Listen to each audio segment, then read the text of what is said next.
Hello and welcome to a very special event that's being hosted by the People's Friend magazine to mark the publication of a brand new book. The book in question is The Inheritance by Annie S. Swan, and I'm delighted to have with me to discuss it Juliet Shields, who's Professor of British Literature at the University of Washington with a special interest in Scottish women's writing, and Charlotte Lauder, who's a PhD student at the University of Strathclyde and the National Library of Scotland, researching 19th century popular Scottish magazines with a special focus on the history of the People's Friend. Hello to you both. Hi, it's really lovely that we're here today to be talking about The Inheritance. And I guess some people watching this will think, who was Annie S. Swan and why are we talking about the publication of this book? So Juliet, do you just want to give us a little bit of background as to who Annie actually was? Absolutely. Annie S. Swan wrote over 200 novels. Many of them were serialized in The People's Friend. Some of them were serialized in other magazines. She was also involved in the women's suffrage movement, in politics, and she was also a wife and mother. But she's really known for her amazing amount of novels that she wrote and her contributions to the People's Friend. Great, thank you. And Charlotte, why do you think that this is something to talk about? You know, the bringing out The Inheritance. It's the first time, I believe, that Annie's been in print for quite some time.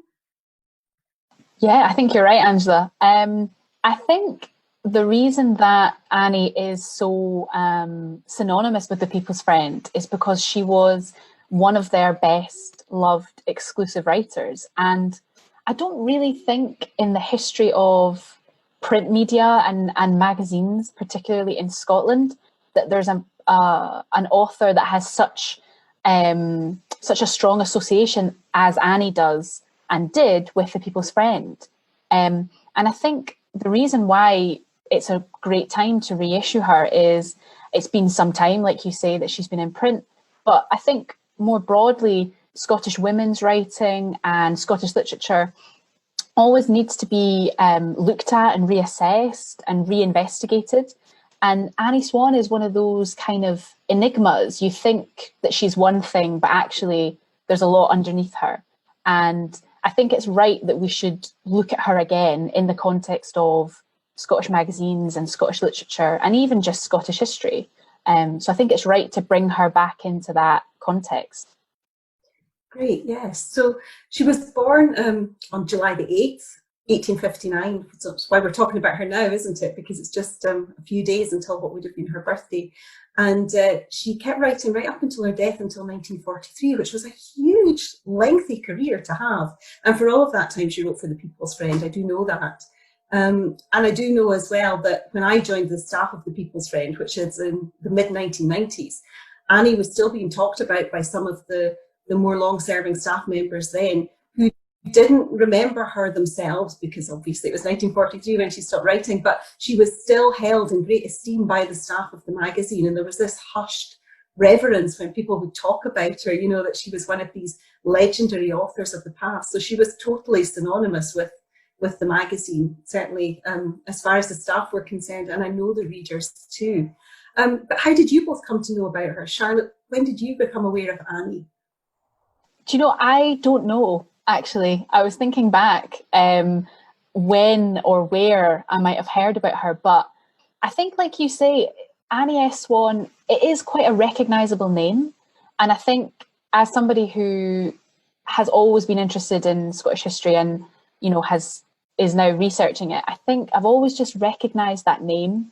And I think possibly it came from my nana, because I know she was a big People's Friend reader and also a lover of that kind of fiction that Annie wrote that was quite feminised and female orientated. So I think maybe from her.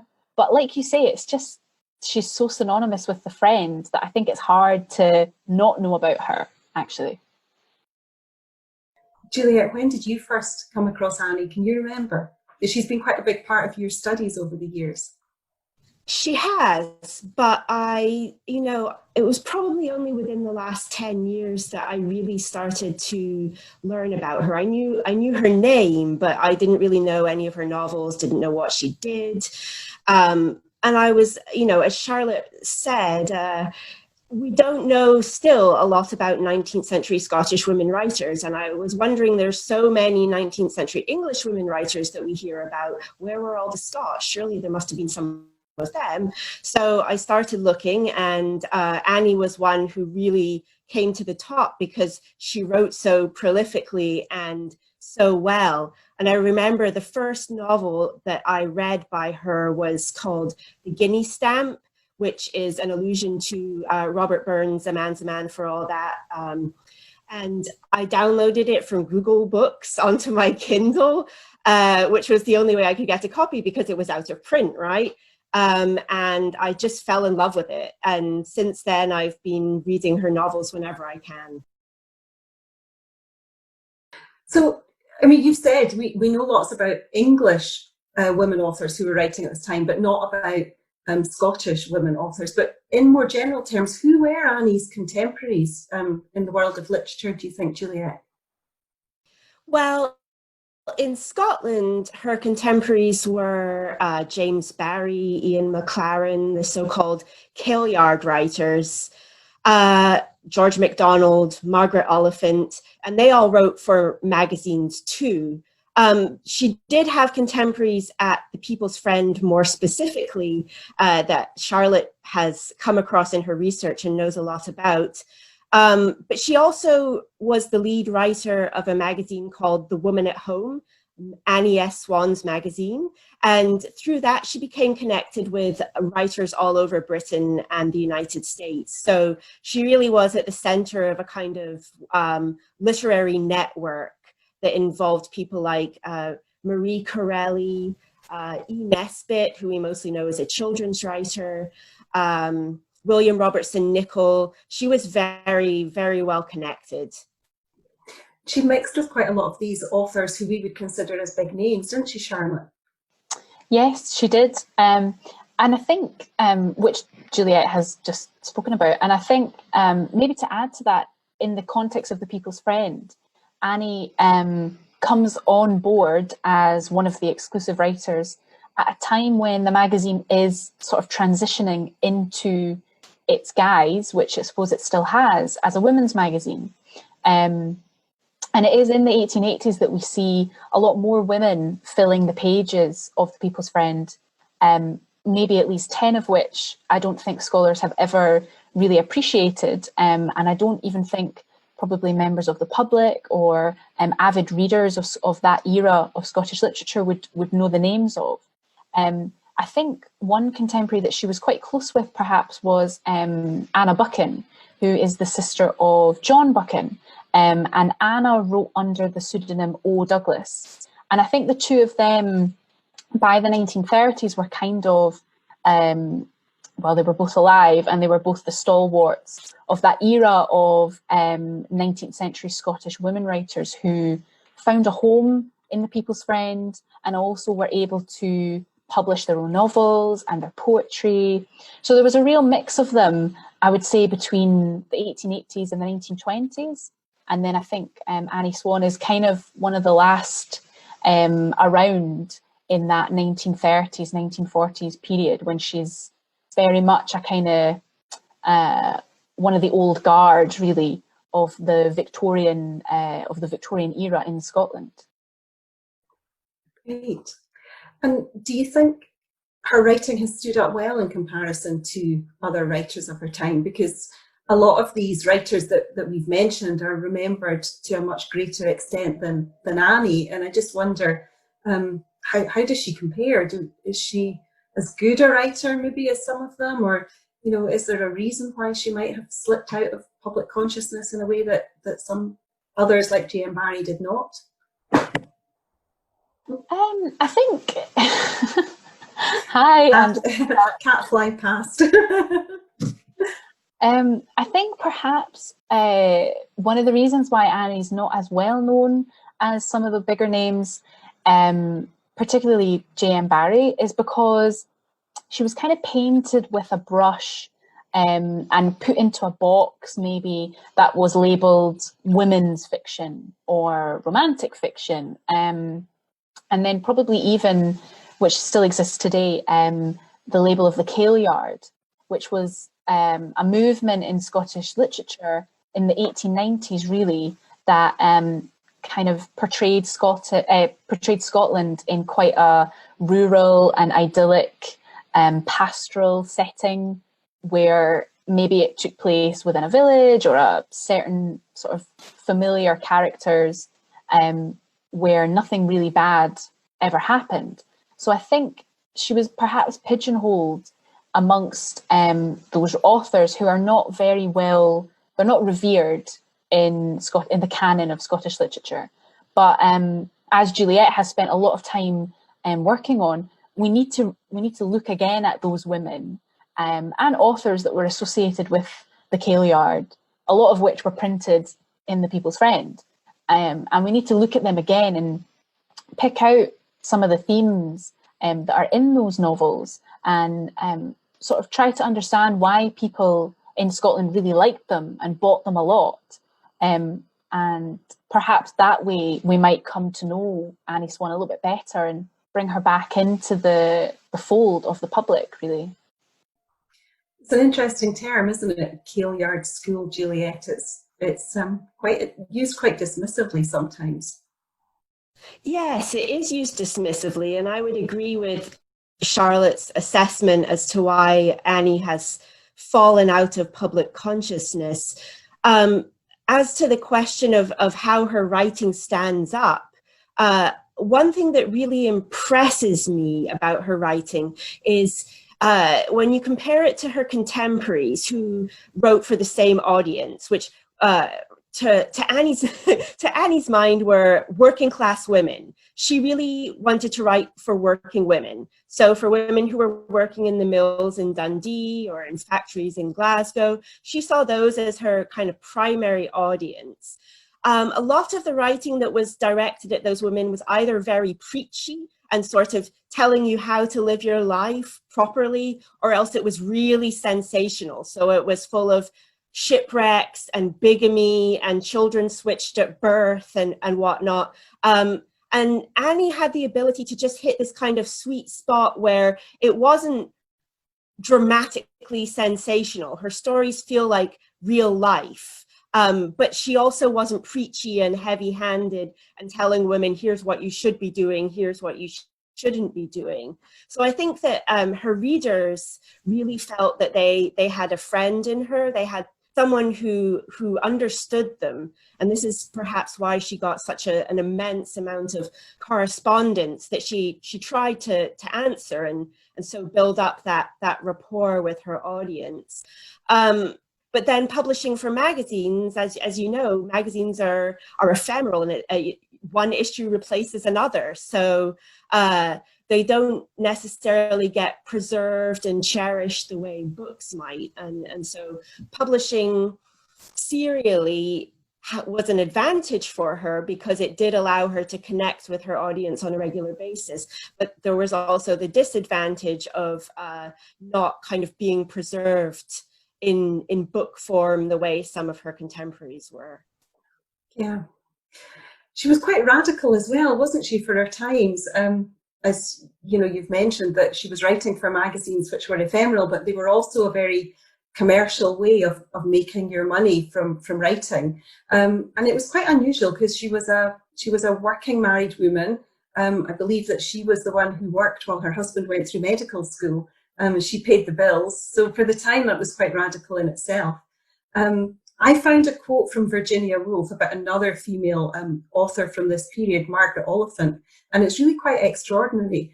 And she said that readers would surely deplore the fact that Mrs. Oliphant sold her brain, her very admirable brain, prostituted her culture and enslaved her intellectual liberty in order that she might earn her living and educate her children. It's absolutely astonishing that another writer could think that, and yet I do think there was some sort of snobbery around writing to make a living rather than writing for art, which just seems to be encapsulated there. It's an interesting point, don't you think?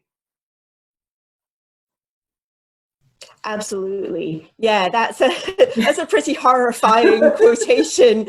Um, and I don't know what Woolf would have said about Swan, but probably along the same lines. It was unusual for a woman to make a living writing still in the 19th century, and it was working it was kind of at odds with a middle class identity then. Middle class women, by definition, didn't usually have to work. So Swan and Oliphant were both radical in that respect. And I think too, that's part of the reason that they have been looked down upon. That kind of Victorian idea that this is not a proper thing to do has clung to them in a way, and maybe shaped our perceptions of them today, because it explains why they wrote so much, right? Swan 200 novels is kind of mind-boggling. And Oliphant wrote around 100, so she was not quite up there with Swan, but the idea that they could write so much paradoxically has detracted from their reputation over time. Yeah, it's an interesting point of view, isn't it, Charlotte? That Virginia Woolf expressed. Yeah, and Virginia Woolf is Virginia Woolf, and she says a lot of other things too about a lot of other people. And I wouldn't want to comment on it actually without maybe reading around what she was saying too. But I think I agree definitely with yourself and Juliet of that assessment of Swan. And I would maybe add a further point. I've recently been doing a lot of research digitally, because we're in lockdown and we can't access archives, which is difficult. But one thing I have really enjoyed is searching for some of the other female writers in The People's Friend who are not as well known as Swan. And the only way we've been able to do that, bizarrely, is combing through newspapers, which are digitally preserved, and also census records, because a lot of these women married, some didn't, some used their married names as their author names, some used their maiden names, some combined the two. So it's really difficult to try and trace them over time. And the point I'm trying to make is that Swan was really fortunate, actually, that she made a career out of writing, because not a lot of the other women in The People's Friend had the same success. And a lot of them were single, and a lot of them didn't marry because they had to dedicate their lives to writing to be able to make a living. Whereas there's also some women who did marry and who did have children, but who face a lot of hardships in their life, who were widowed or lost children, and who actually at the same time weren't able to pursue their literary careers. So Swan's a really interesting figure because she manages to do both. Like you say, she funds her husband's medical degree while she's writing herself.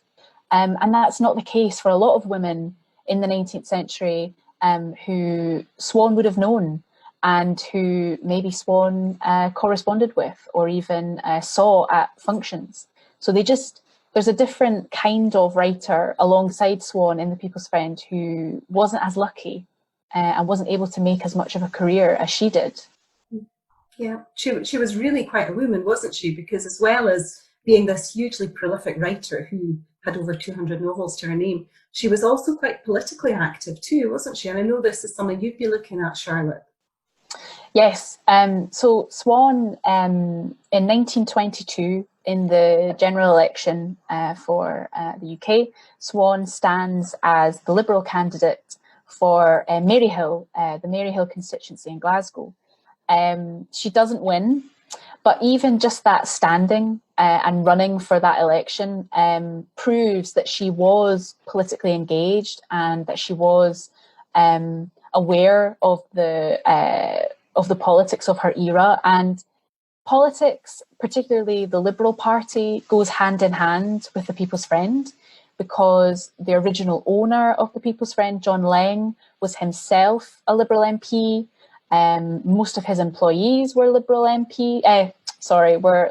Liberal Party supporters. And they were inclined throughout the magazine to look for people who inclined themselves and aligned themselves with that political outlook. So she was engaged from an early point. And interestingly, she was engaged with the party at a time when the Liberals were actually kind of disintegrating and didn't win a majority and lost a lot of seats. So she's interested in politics from an early time. And then recently, Juliet and I have sort of corresponded on this, that by the 1930s, she's now, Swan is a supporter of the Scottish National Party. So in 1934, Swan becomes the first vice president of the SNP when it is formed in 1934, which itself is definitely radical. And she was also the vice president along with another woman who is F. Marianne McNeill, who's quite a famous folklorist and cookery writer from Scotland of the same time. So, I mean, it's something that I'm yet to fully kind of flesh out, but Annie knows, I think, or knew what her politics was, and she kind of moves with the times, especially the fading of the Liberals, and then the sort of resurgent or the arrival of the SNP. So I think it's something that I don't have a complete answer for, but she definitely was politically engaged and active. Such an interesting side of her character, isn't it? And Juliet, I'm sure I remember hearing a story about when she stood for Parliament in the 1920s, that People's Friend readers actually started a campaign for her not to be elected because they didn't want her to stop writing for the magazine. Yeah, they felt it. They were going to lose her. Was the line they used? I think that they didn't want to lose her to politics. They wanted to keep her as a writer for the magazine. Yeah, so that was a bit funny. They were very relieved that she didn't win that 1922 election. But it's amazing that she had time for all these political activities, as well as writing her novel and taking care of her family. She was also president of the Society of Women Journalists in 1906, and she was very active in the war with the Food Administration. She went out to the front to visit troops, and she also toured in Britain and the United States, speaking about the importance of food conservation. So again, just astonishingly busy. She was really active in the war, wasn't she? Because I can remember reading accounts in the People's Friend from the First World War of her visits to the front line. She would go and visit the troops at the front line and take copies of the People's Friend. And we had there was a campaign that ran to raise money for comfort huts that she spearheaded as well, I believe. So she, as you say, she was tireless, really, in all the work that she put in and the various causes, and she had a family as well to look after. So yeah, she did do a lot, didn't she? Yeah, I didn't know about the comfort huts, but yeah. I know that it doesn't surprise me. Mm-hmm. I know that her daughter also, I believe, drove an ambulance at the front. Her daughter Effie, and her husband served for 2 years as well, even though he was at that point, quite old to be doing that. So the whole family was very engaged. Mm-hmm. Yeah. And she was absolutely adored by readers of the People's Friend for many years. And she never forgot her connection to the magazine, did she? I think it was something that was really important to her throughout her life. Would you agree, Juliet? Oh, absolutely. She wrote about it in her autobiography, which I believe is from, she wrote a few years before she died, maybe 1940. And she calls The People's Friend one of the romances of the magazine world. And she speaks of it with such affection, and of her audience, her readers, with such affection. She gives a sense of how she would go about crafting a story that she knows they would enjoy, and says, the story is the thing. when you're reading to be entertained, you don't want to be loaded down with too much kind of discursive detail. You just want a really good story. And, you know, she knew that's what her readers would enjoy. And she paid attention to the letters that she got from them and really tried to respond with what she thought they would like. And I think her readers knew that. That's why they loved her, because she was really writing for them. Yeah, she was. And Charlotte, I know you've touched on it already, but in your studies, you've uncovered quite a lot of the links between Annie and the readers that have gone through the years of The Friend, haven't you, in print? Yes, yeah, I definitely. She owes her entire career, I would say, to The People's Friend. It was one of the first magazines that took her on. She also, her sister found some success with The People's Friend too. So she had quite a large family, and her sister Maggie Swan was also an author and a poet who was quite a frequent contributor to The People's Friend. So it seems to be quite a sort of family trait that that the Swans were able to find success and a home in The People's Friend. And I think we maybe need to see the two together. So as Annie Swan became more famous and more recognisable, so did The People's Friend.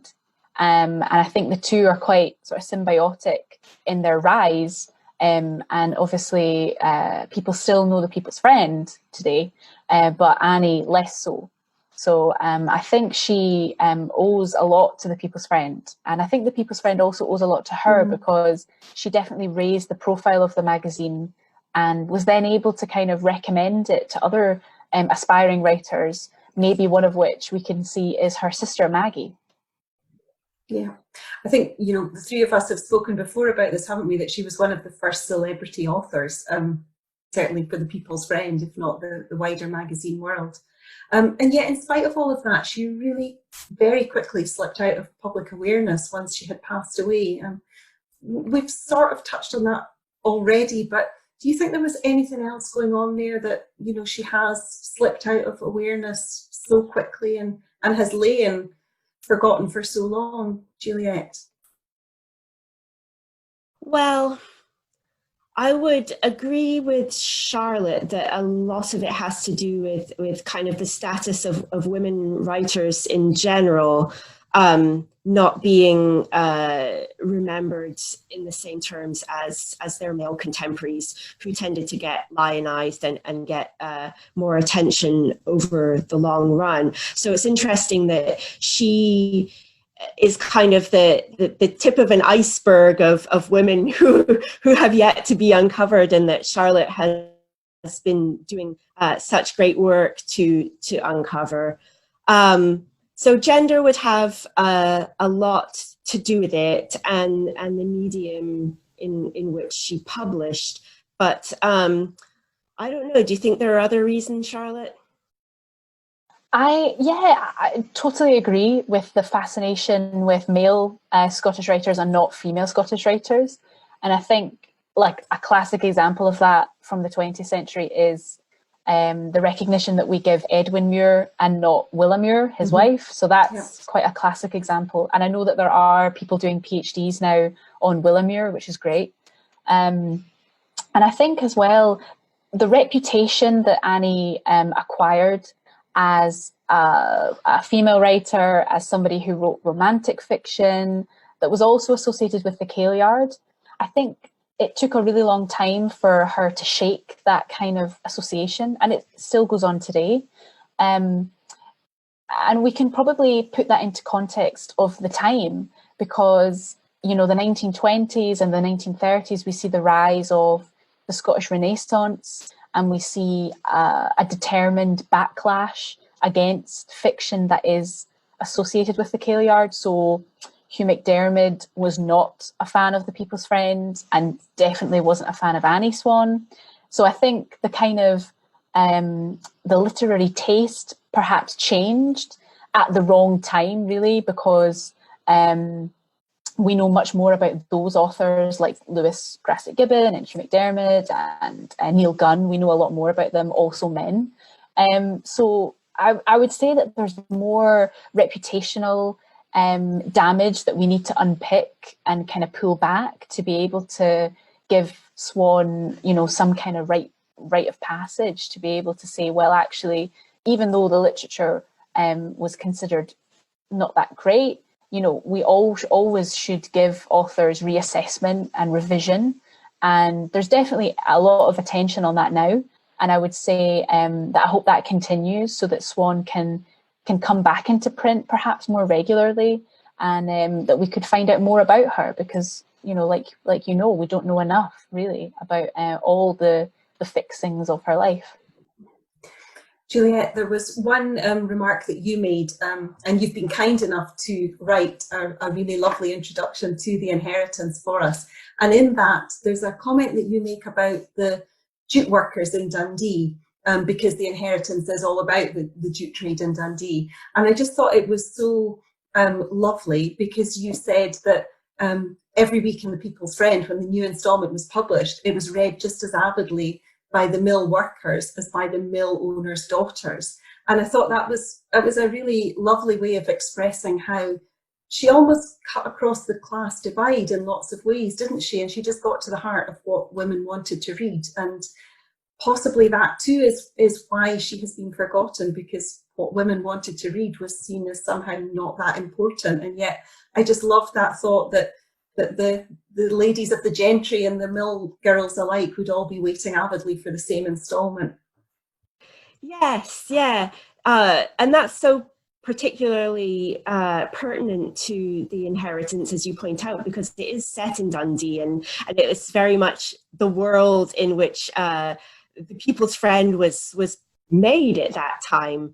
But I think in general, she did try to reach across class lines, and her other magazines too, The Woman at Home, and she wrote a bit for the British Weekly, they were also trying to bring together the working and the middle classes. And so she was very conscious of that. And perhaps that too, as you point out, she did consider herself a woman's writer. And she actually said in her autobiography, I know that none of my books are going to be immortal. So she was already aware that there was this that the odds were stacked against her in a way, that she wasn't going to be remembered the way that Walter Scott and Robert Louis Stevenson or Lewis Grassic Gibbon and Neil Gunnar. So it's I think Charlotte makes a great point about the importance of going back to see what she did do rather than what she didn't do, right? And she had a real knack for taking the lives of ordinary people and making them into interesting stories. Yeah, definitely. And Charlotte, what would you say to anybody that's thinking about going out and buying this copy of The Inheritance? What would you say is Annie's strength as a writer? And I know you haven't read The Inheritance, so don't worry, I'm not asking you to comment on that. But just in general, what do you think people can expect from her writing? I think, Juliet just beautifully summarised it.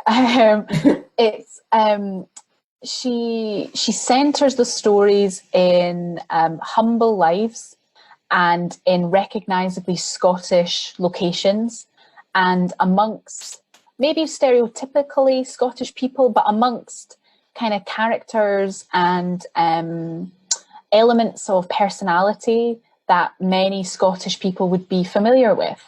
And I think that's what's translatable to today's readership, because I think as a kind of in the zeitgeist, I think people are much more interested in the human elements of story, which the novel is there to do. And I think that's a real takeaway from any of Annie Swan's stories, and even her poetry, actually, because she did sometimes write a bit of poetry for the People's Friend. Mm-hmm.